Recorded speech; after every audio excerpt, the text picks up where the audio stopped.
Both sides. We're going to continue our discussion about Eshes Achiv Me'imo.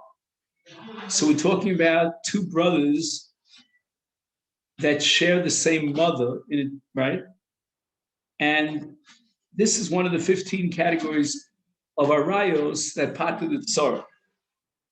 And Tosas now raises the question based on the Yerushalmi, Torah Kohanim, to try to prove that there's no kares in the case of Eshes Achiv Me'imo. Only in Eshes Achiv Me'aviv, you have two brothers that share the same father, then the sister-in-law of that brother is going to be also the Isur Kares. But if they're brothers-in-law through the mother, brothers through their mother, and they share the same mother, so they're only brothers through the mother, in that case, there's no Kares. That's what comes out of the Torah Kohanim and the Yerushalmi.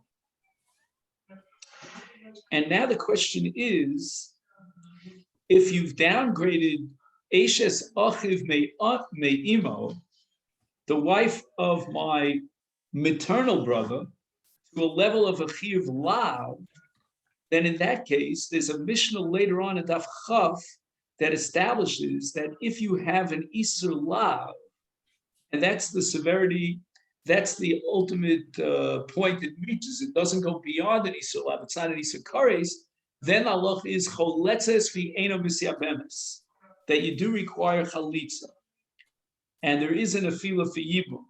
Because the Isur Lav, he cannot implement the Yibum, but he has to give a Chalitza because she falls for Yibum in a case of an Isur Lav. So how do we justify our Mishnah of Eshes Achiv Me'imo as being one of the arayas that doesn't fall for Yibum and doesn't require neither Yibum nor Chalitza with the structure of the Torah Kohanim, that to the effect of Eshes Achiv Me'imo is only a Chiyuv Lav and not a Chiyuv Kares. Now, just to review very quickly what we said yesterday in the name of the Aruch LaNer, but today we want to go on and beyond that in this very subject, in this very analysis. The Aruch LaNer says that l'chora, this discussion of Tosfos is going to be reflective of the Shita of the Rivah as opposed to the Shita of Rashi. How so? Tosfos points out that in the case of Eshes Ach Me'im, the miut, which is derived in the Torah Kohanim and the Yerushalmi from, is a miut from Ariri and not from Kares, which means the following according to the Rivah. In the case of Kares, the Rivah maintains that it doesn't impact on his children.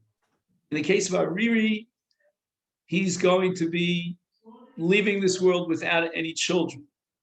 So that basically, according to the Rivah, in your hierarchy of punishments, Ariri is on top of Kares. It is more severe than Kares, because Kares, according to the Rivah, doesn't impact on his children, whereas Ariri does. So the punishment is that much more severe in the case of Ariri.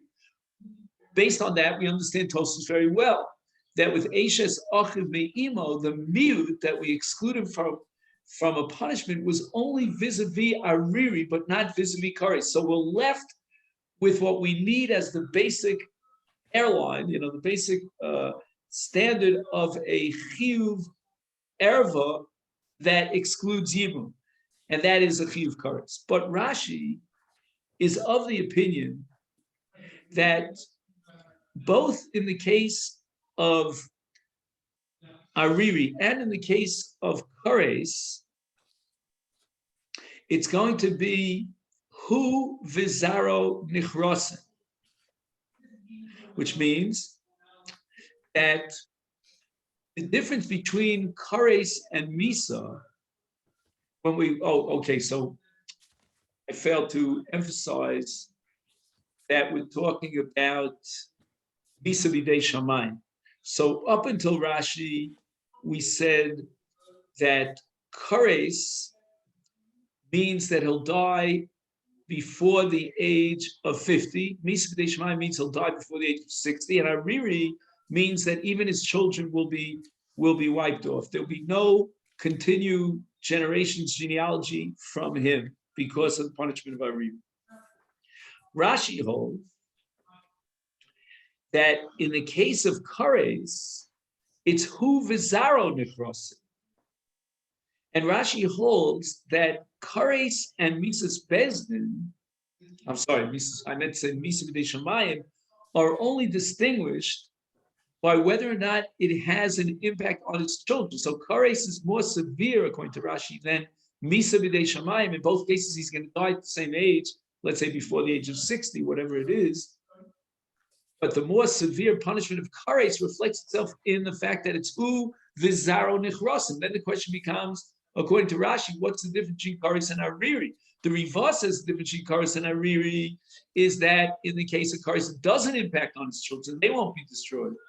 Whereas Ariri impacts on hu v'zaro.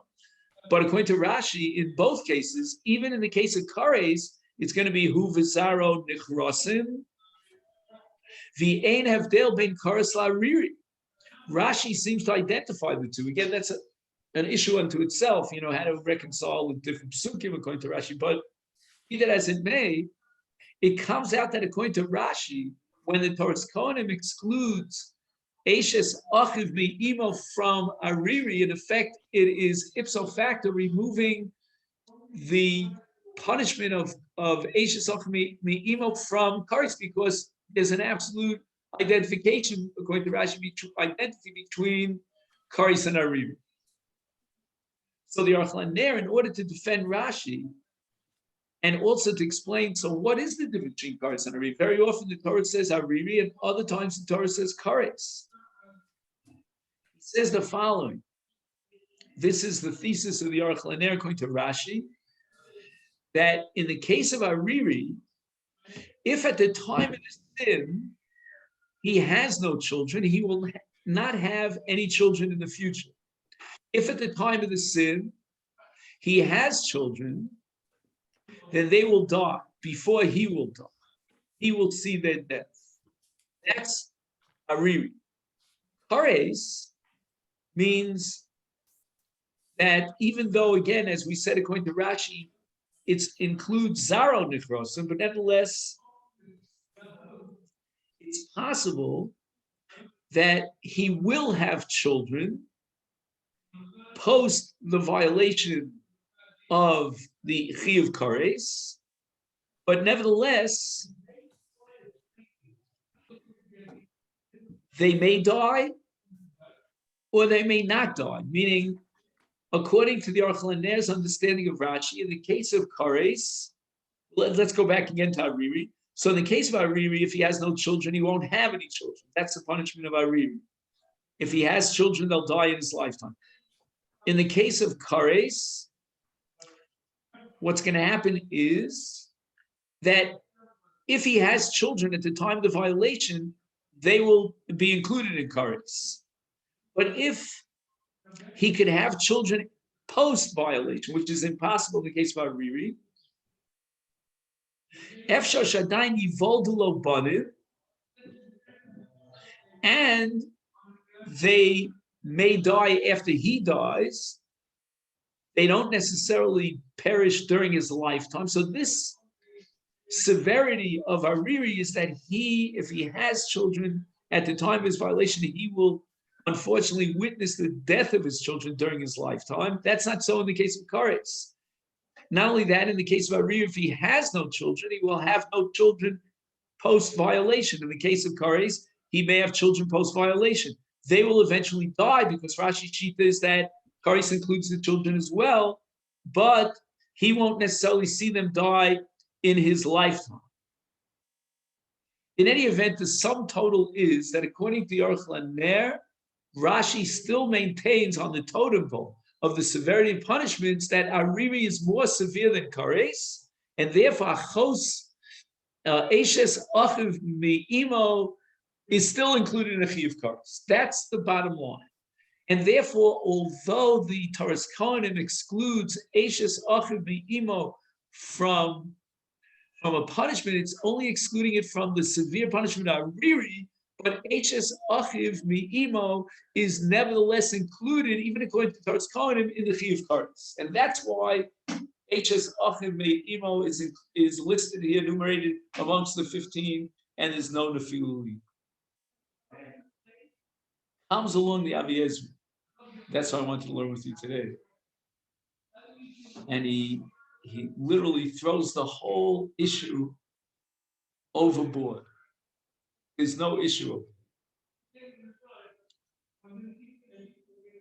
In other words, the Avi Ezri, who is the Rashiva Panovich, he claims that even if I downgrade the punishment for Eishes Achiv Me'imo to Chayve Lavin,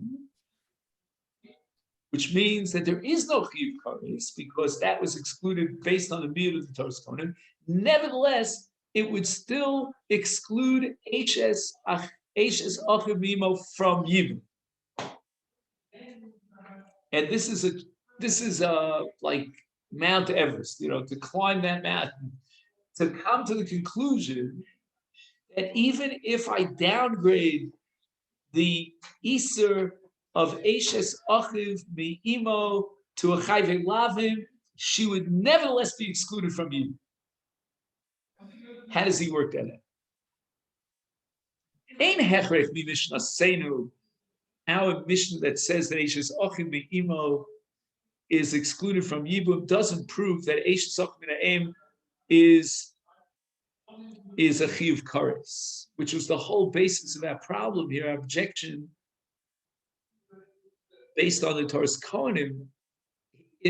Our Mishnah must be based on the premise that Eishes Achiv Me'im is a chiyuv kares. No.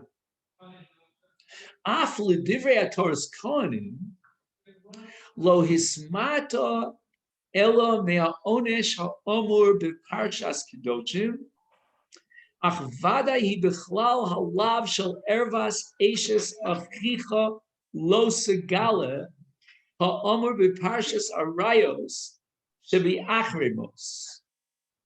So let's just first get the structure of the Avi Ezra, the framework.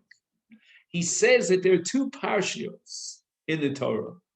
I mean, they happen to be contiguous. But one is in Achremos and the other is in Kedoshim. And he says the following, that in Kedoshim we have what's called the Azhara, and in Achremos we have the punishment, the onus. Let me just make sure I got that right. Did I say it goes the other way around? Okay, just give me 1 second. In mathematics, I'm not very good. Okay. Oh, correct. Mitch is right. So in the parsha of Achremos, right, we have the Azhar, we have the Lav, and then we fast forward to Kedoshim, and there we have the Onish. Now, says the Avi Ezri, there's a fundamental difference between these two parshas that goes way, way beyond Azhar versus Onish.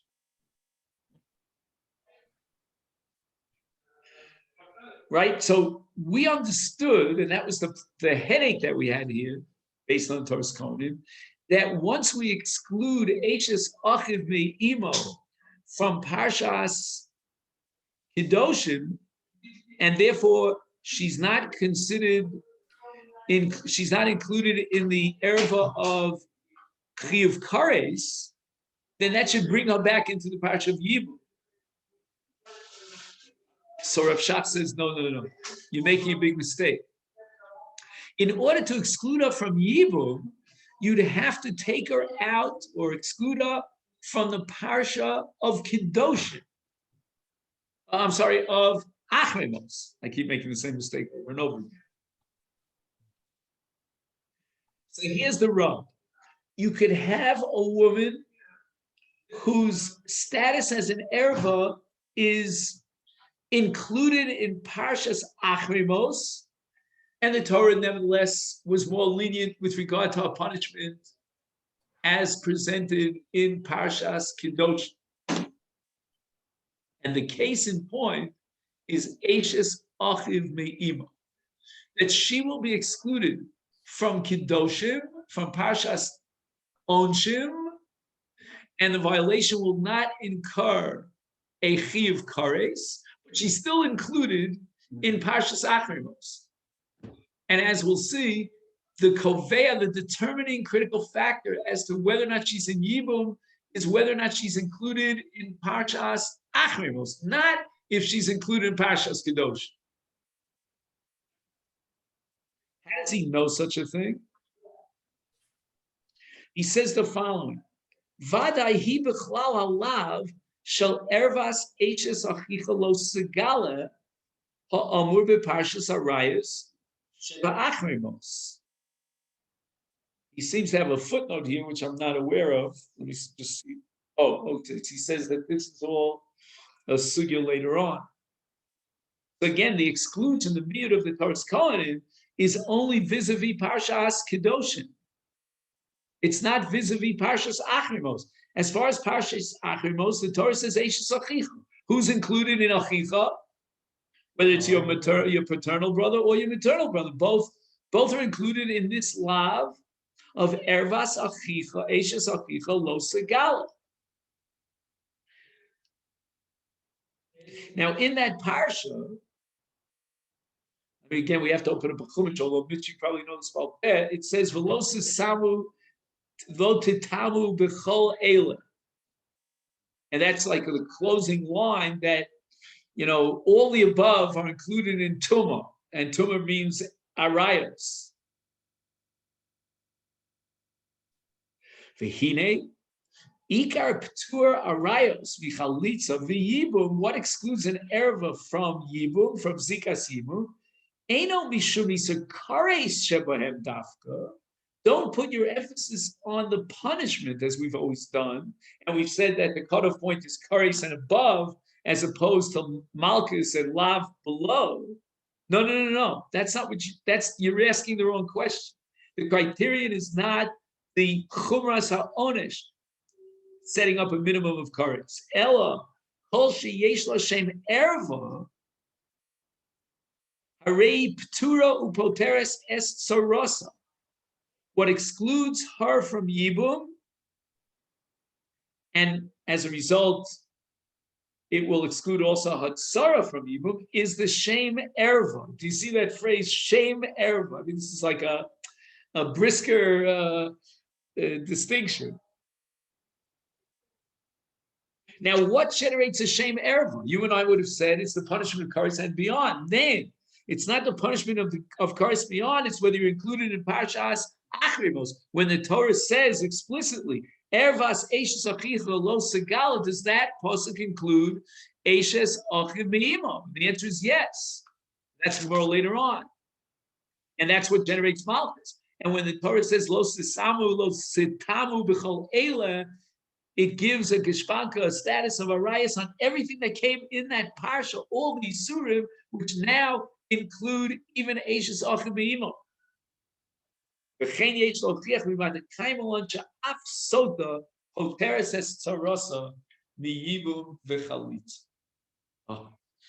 the Rashiva here is not satisfied with just giving you an answer that conceptually makes sense. He's got to prove it. He has to find one precedent which is unquestionable of a woman who's included on the shame erva, even though the punishment is lower on the scale than kares. And the case is going to be saras sota. Now, what happens in the case of sota? The Torah says that if a woman has a relationship with another man outside the framework of her marriage, then the husband is not allowed to live with her. He has to deliver her a divorce. Again, if we have Eidim and so forth, we don't have Eidim, that we need to be Mashka, Meimarorim, and so forth and so on. And then let's say, we can prove that she had this relationship, and In such a case, if let's say he dies before he delivers a get to his sota, his wife who's a sota. Again, keep in mind the fact that she's a sota, that doesn't undermine the ishus. She still needs a get. They're still married. He's not allowed to have any relationship. And now he's married to another woman. He dies. 2 wives fall for him to his brother. One of them was his sota. So the law is that not only does his sota not fall for him, but hatzara, the second wife, doesn't fall for him. Al-af, she'ena asura al baila bisa karis esa ela iser lav greda. The only iser that applies to a sota is an iser lav. If he has a relationship with his wife who's a sota, he gets malchus for that. There's no chiv karis. So why does she, when she falls for Yibum, why is she excluded from Yibum? Is she one of the categories of Arayas? And she patters up Hatzara? The answer is Hainu Mishum Shetuma Ksiv Beik Arayas. When the Torah describes a relationship between a man and his, what shall I call it, non-loyal wife, that relationship is called Tuma. V'nitma, v'hi nitma. Where is it? In Naso, I think, right? Does that make sense? I think it's, if we open up Parshas Naso, I think it's there. And I only remember that because Nazir is in Parshas Naso. Because I'll say, why was Parshas Sota put next to Parshas Naso? So I think if you open up a Chumash to Parshas Naso, you see the phrase where he nitma. And the Torah classifies a relationship between a husband and his unloyal wife as Tuma. And the phrase in the Chazal, in the Gemara, is Tuma ksiv beik harayos. The fact that the Torah equates Tuma, as we saw in the end of Parshas Achrim, to Arayos, and now the Torah says that Sota is Tuma, that gives Sota the status of an Erva. Ulefi zeh af eishes achim me'imo erva gmurihi linyan p'tur yibum, and also p'tur Sota, al af chismata mi'onish. I just want to, there are 2 things that should get us very excited. One is the revolution itself. When you work with certain premises and all of a sudden you throw them out and over, that gets me excited. I mean, the man lived in our time. And the second thing that gets me excited is the conceptual structure. He's really telling us that the P'tur Yibum is not generated by the punishment for that erva, but rather by the shame erva itself. I mean, that's a major breakthrough. So when I say the revolution, what I mean is that everybody and their uncle assumed, and that's certainly the Aruch LaNer. Now, keep in mind, the Aruch LaNer lived in the 1800s. We're not going back. So in modern history, this was the premise that we operated with. A woman could only be parted from Yibum if she has a chiyuv kares. And that's your criterion. And now we can talk about Ariri and kares, and the Aruch LaNer is going to say that even according to the Riva, who says that kares doesn't affect the children, whereas Ariri does, and certainly Ariri is more chomer than kares, even according to Rashi, Ariri is more chomer than kares, and when we had a miyut of Eishes Achim Mi'imo, we only excluded her from Ariri, we didn't exclude her from kares, and therefore she must be B'chlal kares, because otherwise we cannot justify our Mishnah that classifies Eishes Achim Mi'imo as one of the 15 arayos that knocks off Yibum. It can only knock off Yibum if it's a chiyuv kares. That was the premise going through, Jewish history until the 20th century. And now he's got a breakthrough. He says, no. Don't put your emphasis on a chiyuv kares. The gorem, the koveya of the exclusion of Yibum is the shame erva. And how do I identify the shame erva? By the shame tuma. Right? Erva is called a tuma. So let's say, for example, mamzeres. Mamzeres is an isula. If a man marries a mamzeres, the kedusha is valid. If he dies, she falls for yibum. She will not pater up hatzara. She'll need chalitza. Why? Because mamzeres is not an isur erva. But don't say that this is what the Rashid is objecting to. Don't tell me, well, Mamzeres is not an Isur ever because it's a Chiyuv Lav and you get Malchus and there's no Chiyuv Kares. That's not correct. You could have an Isur Lav, but she's included in the Parsha Marai, she has a Shem. And the case in point is number one, Sota, and number two, now he's adding Eshes Achiv. Now, Halach L'maisa, I don't know what the final bottom line is. If a man, Chas v'shalom, has a relationship with the wife of the former wife of his brother, who's only his maternal brother, is he Chayv Kares or not? Is she Chayv Kares? I don't know. Yorach Laner would say she's Chayv Kares because Kares is less severe than Ariri, and the exclusion is only Ariri. Rav Shach is going to say, I don't know, maybe yes, maybe no, but there's certainly no proof from our Mishnah. It could very well be that we downgrade this situation, this scenario, to a chiyuv lav. That's irrelevant because it has a shem error. I saw this last night at close to midnight. I got very excited. It woke me up. All right. Now, if you turn the page, there's a paragraph here on page 12, actually a set of two paragraphs. On the bottom right column, one starts with Sham Gam Harash, and the other one starts with Tosfos Shanim. Now, what goes on here is that, as you know, we have our Tosfos that's published on the page of the Talmud Bab, back in Vilna. That's how they did it. But in truth, there are many more Rishonim who are included amongst the Balei Tosfos, and they had their own tradition or transmission of the Balei Tosfos. There was a professor by the name of Auerbach. He wrote a book called Balei Tosfos. Have you ever seen it? It's published by, I think, by Moshe Rav Kook. I once had a copy of it. In any event, he goes through the history of the Balei Tosfos that spans many centuries. And there were hundreds of Balei Tosfos. Thousands. I mean, many of them were perished, were killed during the crusade.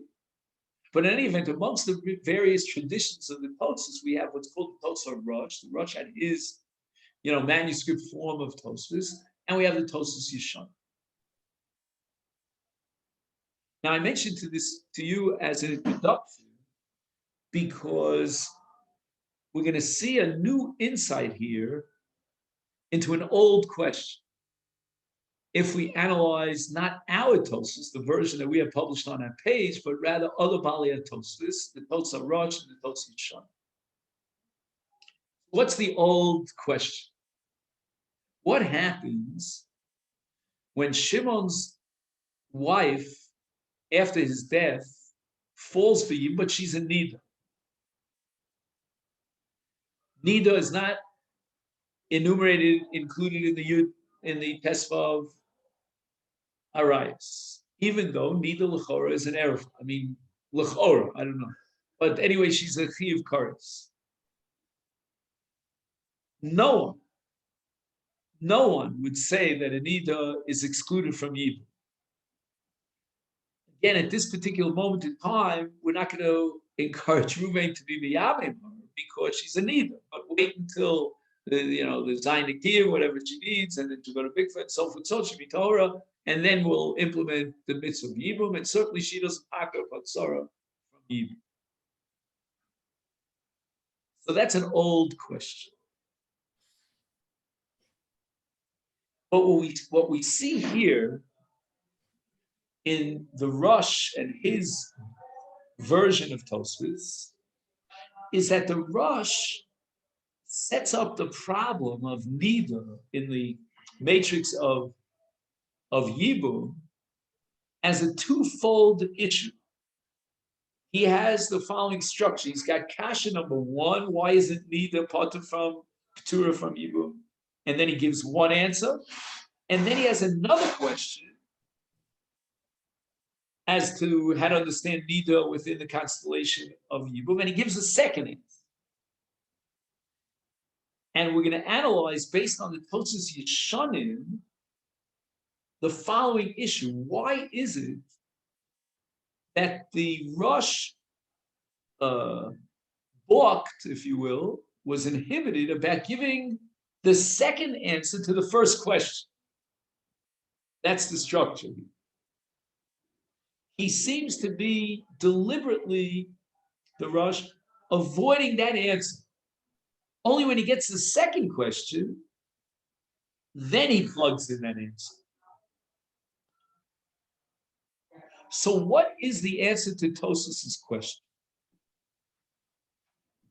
L'chora, the answer is that Nida is different from every other erva insofar as the fact that biyada lihitay, no other erva can be removed by any action. For example, all the arayas like Eshes Ach and so on will persist even after he delivers again.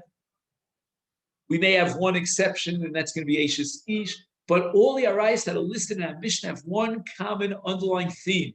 There's nothing you can do actively to remove the erva. And achos ishto, if his wife dies, but again, you can't do that actively. Nida, on the other hand, is biyada litoy. She just waits a certain period of time, and now the Torah says it's the ball is in your court. She can go into the mikveh, be mitayar herself, and remove the isur. And the paradigm of all the 15 cases of categories of erva is achos ishto, and in that case, there's no biyada to remove that erva, and that erva will continue even after he delivers a get. In contrast, we cannot derive neither from achos ishto because it's as we said before, it's in her hands to be mitaris. That would seem from our Tosis to be the thrust of the answer to this problem as to why Nida is included in the parsha of Yibum, despite the Issachar. And keep in mind that Tosis in his Kashi activates the principle that Kol Eina nofeles liyibum b'shas misa is shuv eina nofeles liyibum li'olam. Like, for example, if let's say Shimon marries Reuven's wife's sister, so Reuven and Shimon are married to two sisters, and now Shimon dies, it's irrelevant if later in history Reuven's wife, the sister of the Yevamot, dies, because once b'shah achas there was no nefila for Yibum, then there'll never be nefila for Yibum. And Tosas has a long discussion. You may recall we did this a week ago about Tarkei Noam, to take a woman out of the heta to marry someone else later on because something happened. We can't do that, but leave that out. Okay. So the Tosas Yeshanim is going to give us an insight as to why the Rosh balked, is that a good word? He was inhibited on offering this answer of biyada litar. And he says the following, if I understand correctly. We'll see if we can read it inside later. That although it might be true in Chveis 99, I'll be very dramatic, I'll say 99 cases out of 100, that a nida can be classified as biyada litar, but in one case out of 100, there's no possibility litar. And that's called miskalkula bevesta. So you're talking about a woman, and again, it's quite rare, who has a certain kind of cycle that makes it impossible for her to be mitayar herself. And in such a case, tragically, he would have to divorce her. By the way, on the side, don't quote me on this, but Reb Shlomo Zalman Auerbach actually had a case of a woman who was kalkula with the Vesta, and he found a halakhic solution to this problem. Did you ever hear about this? It's called shfoferes. This is something that you're not allowed to publicize today because they all jumped on him and they ripped him to shreds. He almost lost his whole reputation because of Shuba that he published in a journal called Noam. Noam has like 20 volumes. Anyway, in one volume, you'll find Rav Shlomo Zalman's Shuba. The Gemara says in the Masechet Nida that when the dam comes out of the makar, it touches the sides of her uterus. If it doesn't, then that dam is not metamir. And Rav Shlomo Zalman, based on that sugya, proposed that in this case, what we're going to do is to solve her problem, we're going to insert a shfoferes, some sort of a, I don't know what word to use in English, a pipe. I don't know. Just give me a better word than a pipe. You know, some sort of a what? Yeah, like a receptacle. So that if you insert it, you have to have a gynecologist do this, but if you insert it in such a way that the uteral blood never touches the sides of her uterus, it just goes out of her body through the shfoferes. And although he says we can't be mad to this because this would remove the holy Sefida, but for this case of a woman who's mekukeles, we're going to allow it. And I can't tell you what a storm this generated. I mean, how could you do such a thing? How could you allow such a thing? I don't know if you heard of Rav Scheinberg. He was amongst the Misnagdim, and even though he was a good friend of Rav Shlomo Zalman. And the story goes, P.S., that Rav Shlomo Zalman once had a very, very, a dangerous surgery. And as they rolled him into the surgery, and I guess he was reciting Bibu, he told someone that when he gets to the Olam HaEmes, the one flag he's going to raise that's going to save him for din is that tshuva that he wrote about shfoferes. But nowadays, this is managed for hormones. Right. Could be that at that time maybe they couldn't regulate. But anyway, what is the Tosafos point here? You're going to tell me that every case of nida, by definition, since she's excluded from our Mishnah, falls for Yibam. And why? Because yesh biyad litar. Well, what about that one woman in 100, in 1,000, in 1,000,000 who's niskalkal bevesta? She doesn't have biyad litar. So you cannot classify her as being an erva, as being a fiv kares that's any different than a chos ishto. So it's just like a chos ishto, barring murder, right? There's nothing you can do to remove that erva. But in nida, it's beyond her. She has the potential. Well, what are you going to do in this case? And I think if I'm reading correctly, and I'm adding a little bit of my own footnote here, that I think what the Tosi Shanim is implying, you can't tell me, well, in that case, she will not fall for evil. Because then the Mishnah should have mentioned that as another erva if it's not efshali taught. And the theory of the Tosi Shanim is that if you read the Rosh carefully, you'll see that when he raises Tosas' kasha, he comes up with a whole different answer to Tosas' kasha. It's not because of Biyad L'Mitah. And he says that the real answer to this kasha is Ein L'Damos Nido Lachos Isha V'Sharayis Asus Rikuva. Why did Muteres Hein L'Shar Ha'olam Masha Enke Nida Yasura L'Kuli Alma? That the reason why we break up the analogy between the paradigmic case of Achos Ishto and all the arise fit into that paradigm and Nida is because every other erva is specific to a person or to a group of people because of their issues, because of their relationship and so forth. But in the case of Nida, Nida is different than Achos Ishto because it's a universal Isa that applies to everyone. No one's allowed to have a relationship with Nida. Not the husband and certainly no one else. And therefore, this will answer the question of Mekulkeles Bivesta, because the fact that she cannot go to be Matara herself is irrelevant.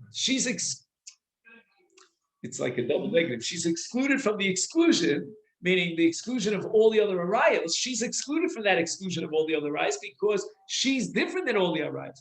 In other words, the Rosh was looking for some fundamental answer about the difference between Nida on a level of classification. We classify Nida as a totally different kind of an erva.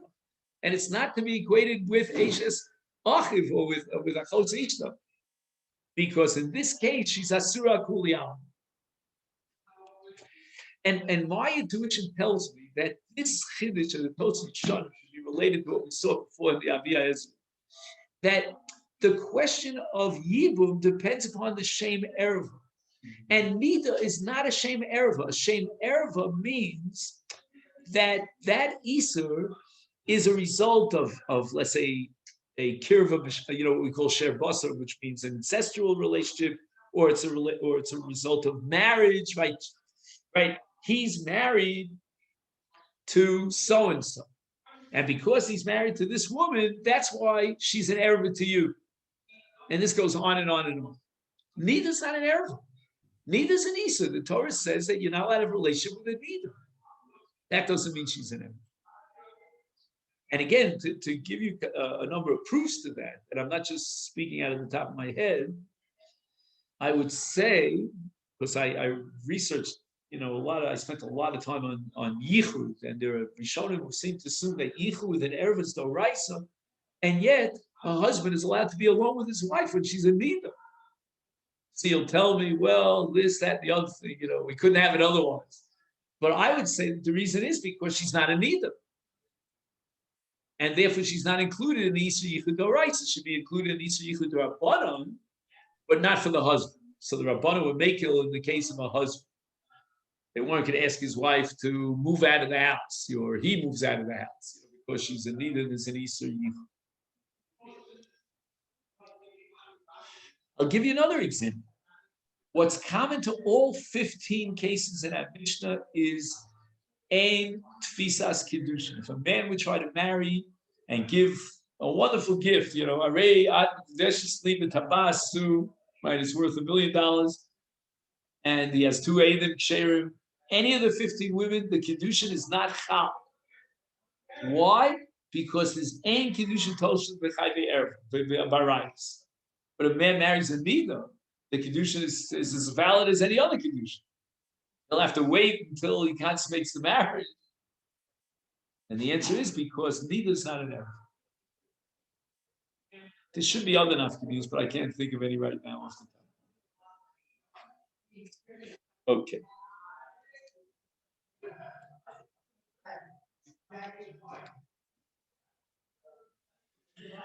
Now you have page Zion, correct?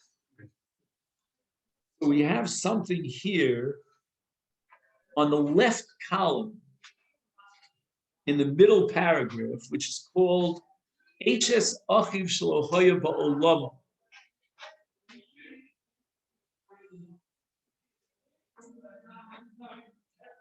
Now, in order to appreciate this paragraph, let's go back to Rashi for a moment at the top of Daf Beis Amud Beis, because it's always good to see it inside.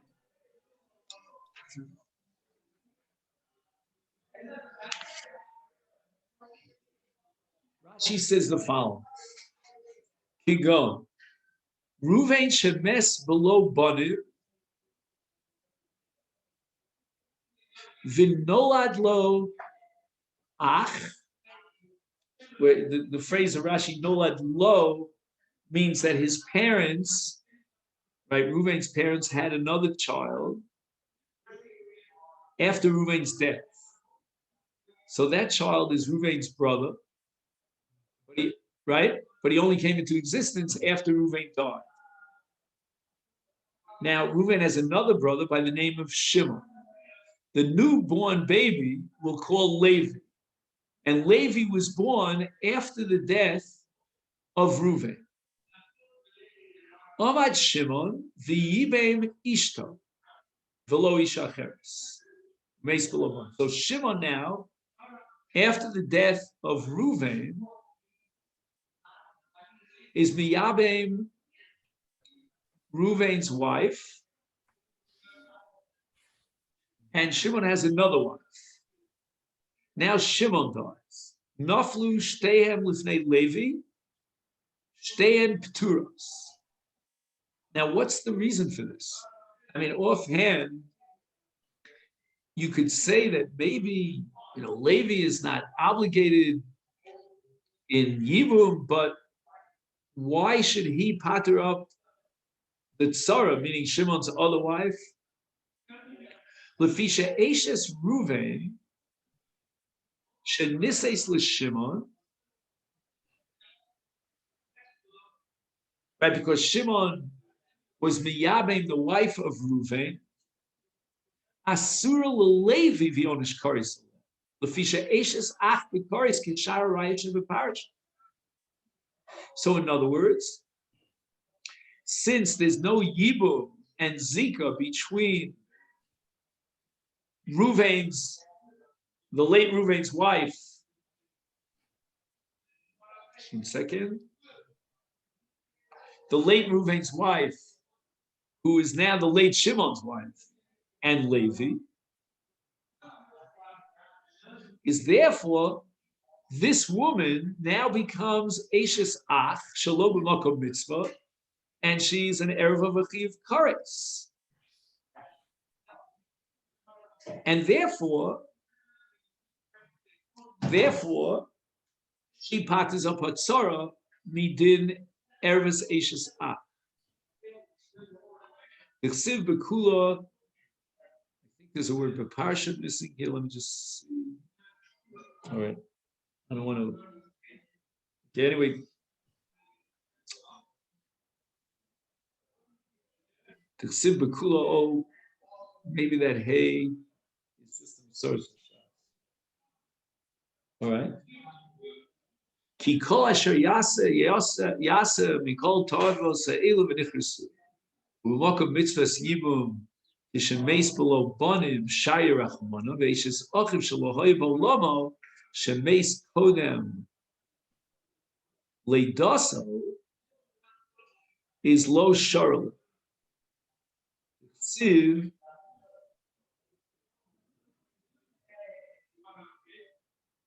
quotation. I have a different quotation. where are your quotation? Like before Key. Oh, before Key. That's good. No, the reason I stopped is not because of that. I stopped because what occurs to me, and I'm trying to check out whether what occurs to me is correct or not, is that according to Rashi, Levi was born after the death of Reuven, but before the death of Shimon. Let me just see if I'm right about that. Omad Shimon v'yibem ish. So you go Reuven Shemes lo bonin. Yeah, v'nolad lo ach li achar misa shmo Levi, meaning Levi was born after the death of Reuven. But I think Shimon is alive and well, as far as I can tell. I mean, I can't prove it to you, but that's the impression you get. The Omad Shimon, the Yibem Ishto, below Isha Cheres of Meis below bottom. Now, in theory, Levi should be Miyabem, this woman, because she's Eshes Shimon. And Levi was alive together with Shimon.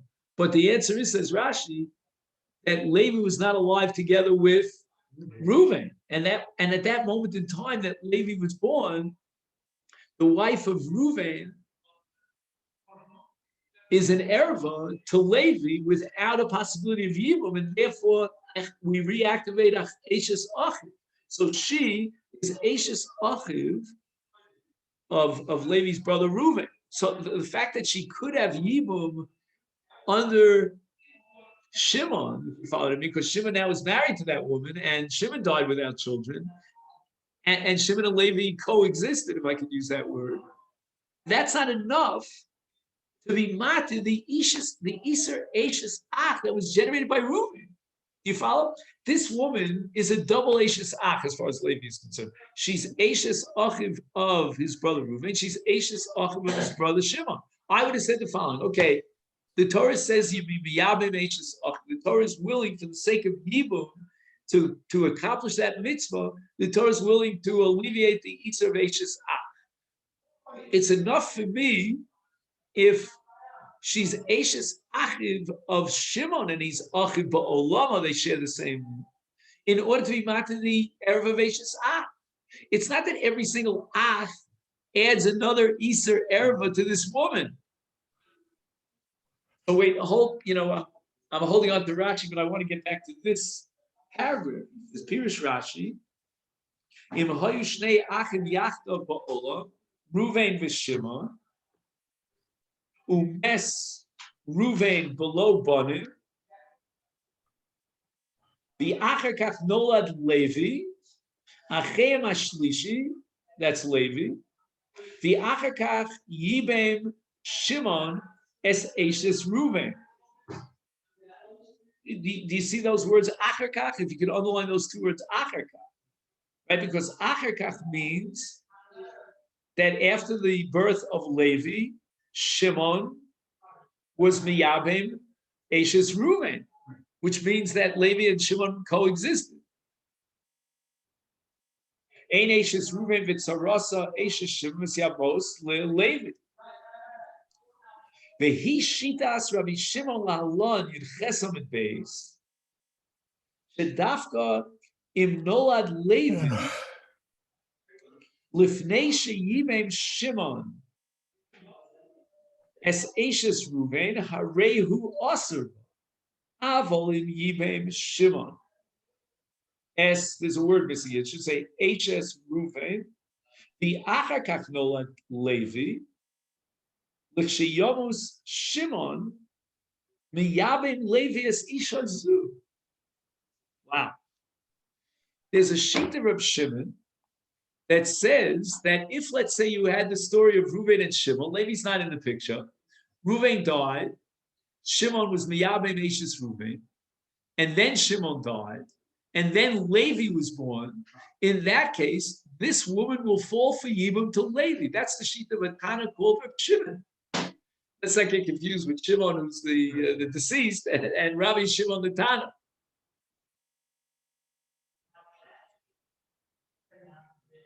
Now, before we try to understand the logic of Reb Shimon, let's just get the facts on the ground.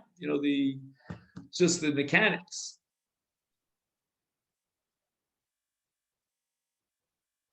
Let me sort of naively present the dissenting view of the Chachamim who reject Rabbi Shimon. But they're going to say, on the contrary, in the case where Levi was born after the death of Shimon, that's all the more reason why she should not fall to Levi, because she's not even Eshes Achiv Be'olamam of Shimon, not of Reuven, and to boot, not even of Shimon. So why are you arguing with Shimon something that's counterintuitive? But nevertheless, from the fact that Rashi explains the scenario in such a way that Levi was born after the death of Reuven, and then after Levi's birth, Shimon married, he was Miyabim Eshes Reuven, and then he died.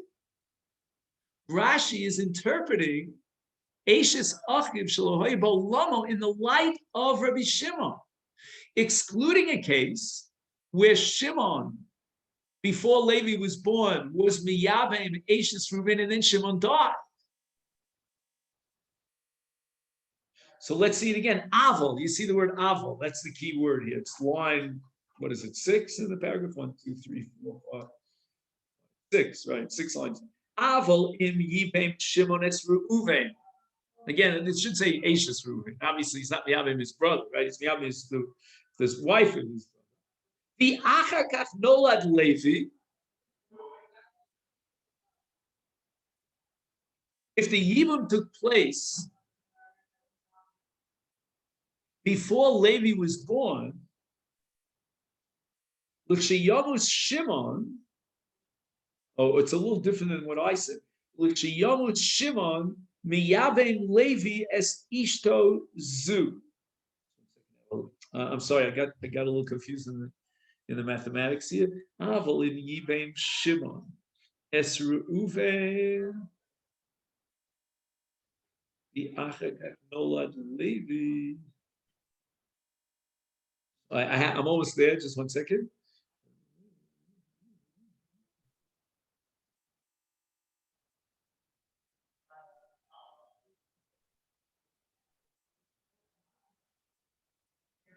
Good. So according to Rashi, when was Levi born? Before Shimon's death, correct? That reflects the Shita Rabbi Shimon, the Tana Rabbi Shimon. Why? Rabbi Shimon argues that if Shimon, the brother Shimon, was Miyabem Eishes Reuven before Levi came into this world, and then Levi is born. Just 1 second. No, I made a mistake. Again, I'm making the same mistake. Avalim Yibem Shimon es Reuven v'achkach nolad Levi. 1 second. One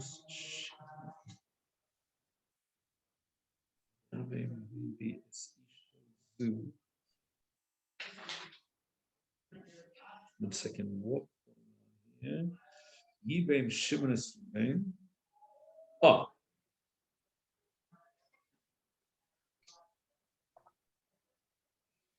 Right. So again, I you have to avoid a certain error that I keep trying to sort of avoid.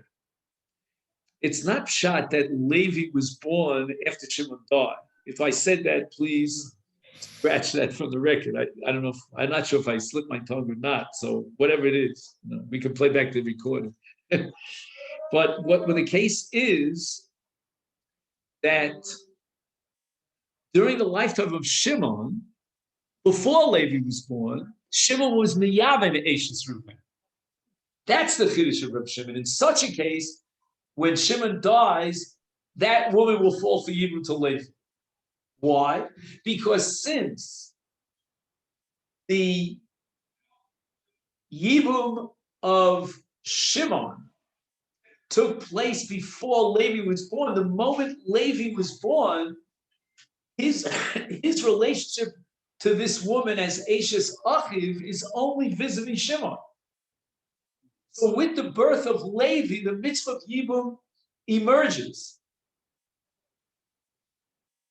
And Rashi is deliberately avoiding the possibility that the Yibum of Shimon took place before the birth of Levi, because Rashi wants to square our Mishnah with Rabbi Shimon, and Rabbi Shimon holds that if the Yibum of Shimon to Eishes Reuven would take place before Levi was born, in such a case, Levi, in fact, would be Binyamin. Why? Because as far as Levi is concerned, Reuven is totally out of the picture. It's ancient history. With his birth, Levi sees in front of him only Eishes Shimon.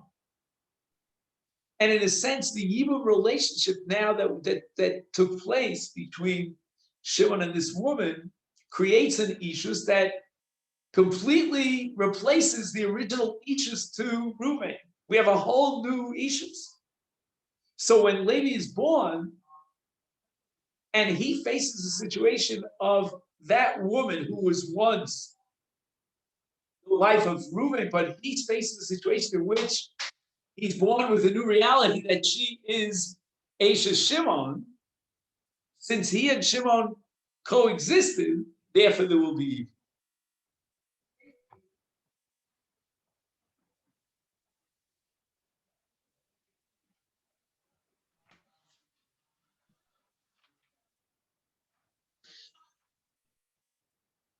V'tama ritva b'divrei Rashi, ma ro lefarishis ha-mishnah, kishitas Rabbi Shimon v'lo kishitas chachamim ha'osrim af b'yibum Shimon, af b'yibem Shimon, v'achach nolad Levi. Even if Levi is born into a picture where Shimon is married to this woman, the original relationship between this woman and Reuven continues to exist, and as an Eishes Ach undermines and torpedoes evil. Why would Rashi be compelled to interpret the Mishnah Aliba de Reb Shimon who's a das yochid when we pass him like the Chacham? So according to Rashi, when our Mishnah excludes Yibum vis-a-vis Levi, Rashi interprets it in a way that that when Levi was born, Shimon had not yet implemented Yibum. Let's see that one more time, and then I'll let you go. Let's see in Rashi. You go Ruvain Shemes, below Banim, v'nolad lo ach liachar misa. And then Rashi says, "V'amad Shimon v'yibem yichta." I don't know what I don't know why this delay took place. I don't know what the reality is. Maybe, Reuven died and his wife falls for Yibum to Shimon, and now Levi is born, and then Shimon was miyabed. I don't know exactly, sequentially why that happened. Maybe it took a while until Shimon, implemented implemented the Yibum, and Rashi is saying that in the interim between Reuven's death and Shimon's Yibum of Reuven's wife, Levi was born. Masechet. And at the bris of Levi, we could already determine that the wife of Reuven, who's now going to become let's say on his first birthday, become the wife of Shimon, will not fall for Yibum to Levi. But had Shimon been miyabein Ashes Reuven before the birth of Levi, then Ashes Reuven, who's now Ashes Shimon, would fall for Yibum. And that's the unique shita of Rabbi Shimon. Because when, again, the svara of Rabbi Shimon is that when Levi comes into this world, what he faces in front of him is a woman who's married to his brother Shimon, and therefore the Yibum. Now, the only thing I didn't get to today, but tomorrow is islanders. We started with islanders, and we need one more piece just to fit in islands. And then Belinetta will go on in the Gemara Daf Beis.